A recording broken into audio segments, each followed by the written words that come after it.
고환이 두 개니까 한쪽을 제거한다고 큰 문제가 생기지는 않습니다. 반대쪽 기능이 괜찮다 그러면.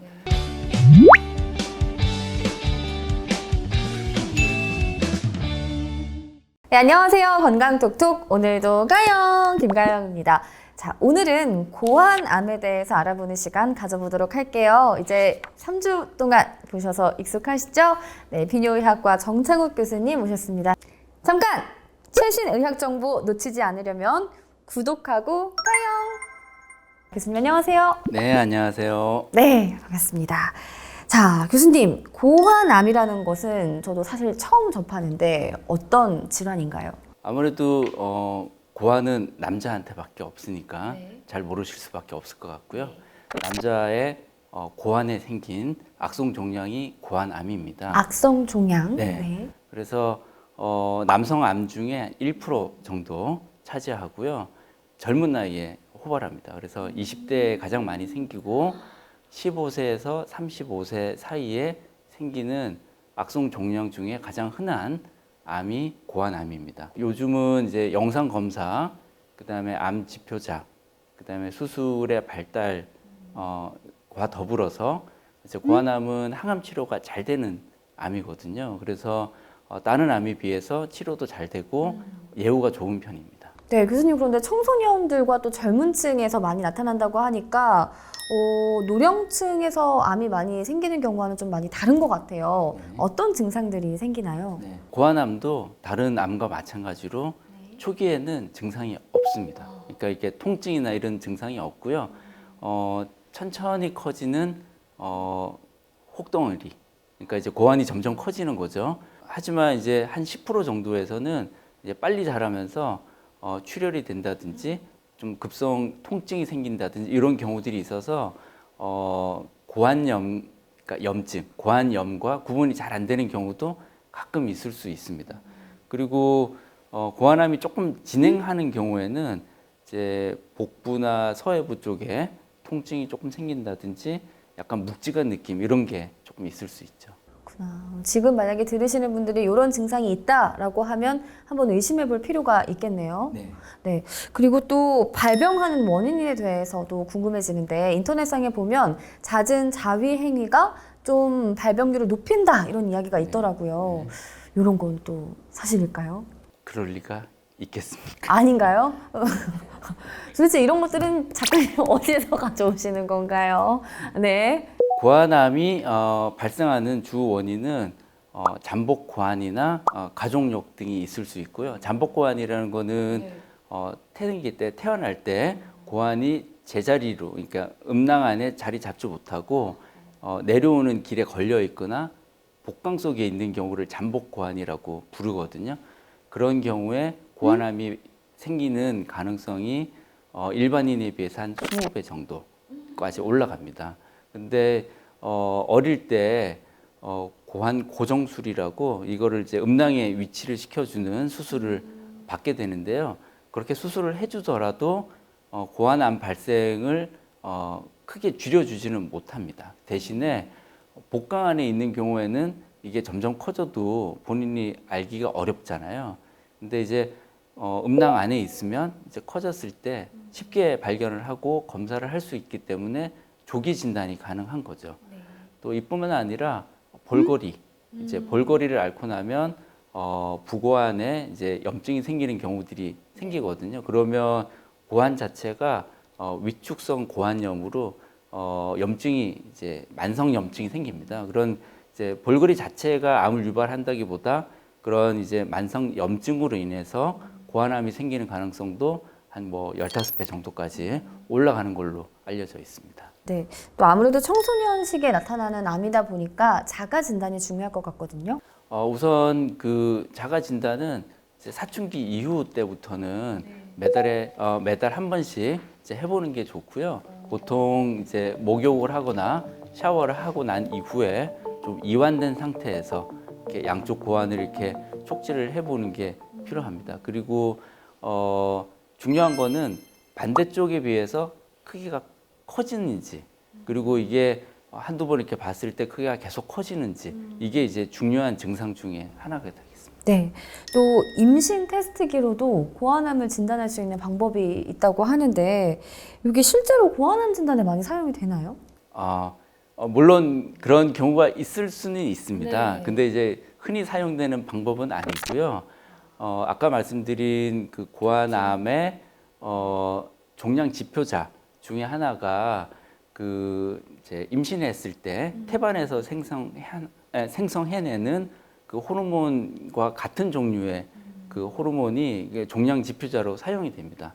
그래서 일부의 고환암에 있어서 굉장히 이제 그 지표자가 올라간 경우에 소변으로 배출이 되면서 그렇게 이제 임신 테스트기에 양성 반응을 보일 수도 있습니다만은 이제 그거는 아주 일부의 경우이기 때문에 결국은 병원에서 정확한 검사를 하시는 게 필요할 것 같습니다. 권장하시는 건 아닌 네. 방법인 거죠. 네, 예. 그래서 자가 진단을 하거나 아니면은 좀 증상이 뚜렷할 경우에는 병원에서 진단을 받아보시는 게 좋다. 하는 말씀이실까요? 뚜렷해지기 전에 전에? 빨리 병원 가서 그렇죠, 검사를 그렇죠. 받아보셔야 됩니다. 네, 알겠습니다. 자, 그러면 이제 치료 방법에 대해서도 좀 이야기를 나눠볼 텐데요. 여러 가지가 있을 것 같아요. 1차적으로 외과적인 수술, 고환 절제술이 필요하고요. 너무 무서워요.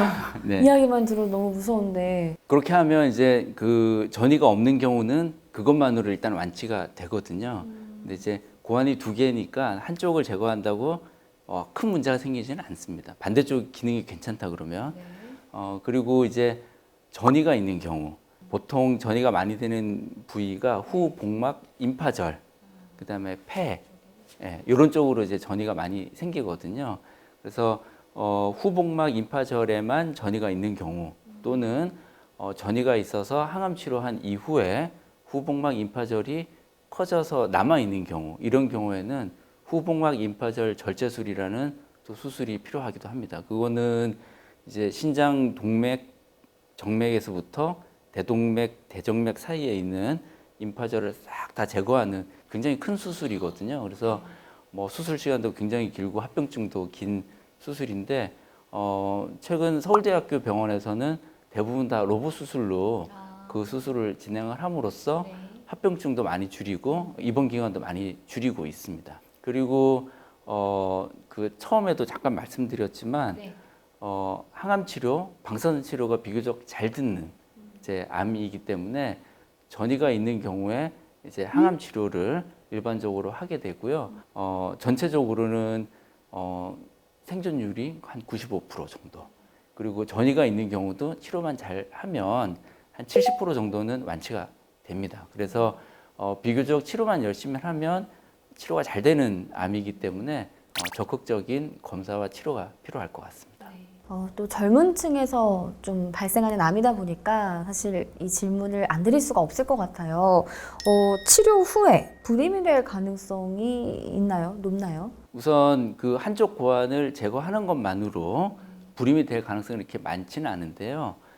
추가적인 항암 치료나 방사선 치료 같은 거를 거치면서 불임의 가능성이 이제 많이 올라갑니다.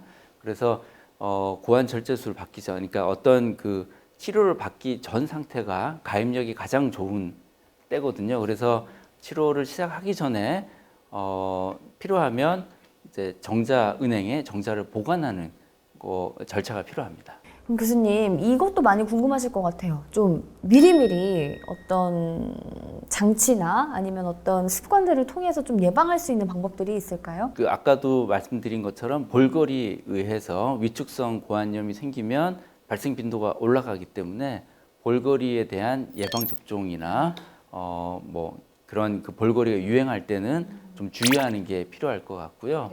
그다음에 모든 대부분의 암이 그렇듯이 예방보다는 조기에 진단하는 게 굉장히 필요합니다. 그래서 주기적으로 자가 검진을 해보고 조금이라도 좀 이상한 것 같다. 그러면 빨리 병원에 가셔서 종양 지표자랑 초음파 검사 이런 게 필요할 것 같고요. 잠복관이 있었던 경우는 발생 빈도가 많이 올라간다고 그랬잖아요. 그래서 그런 경우는 특히나 주기적인 체크가 꼭 필요할 것 같습니다. 여성 같은 경우에는 건강검진 할 때 그 여성 검사도 하잖아요. 많이들 하시는데 남성분들도 이렇게 고환암에 대한 어떤 검사도 많이 하시는 편인가요? 아니요, 보통 일반적인 그 뭐 10대 암이나 이런 이제 흔한 종류의 암이 아니기 때문에 네. 건강검진 프로그램에는 거의 들어있지는 않습니다. 따라서 필요하면 본인이 스스로 좀 챙기셔야 됩니다. 아까 말씀하신 것처럼 아까 촉진을 네. 통해서 네, 네, 네. 미리미리 아셔야 되고 네. 또 진단도 병원에서 받는 게 중요하다라고 네. 말씀해 주셨습니다. 자, 우리 시청자 여러분들께 마지막으로 해주실 이야기가 있으시다면 한 말씀 전해주시죠.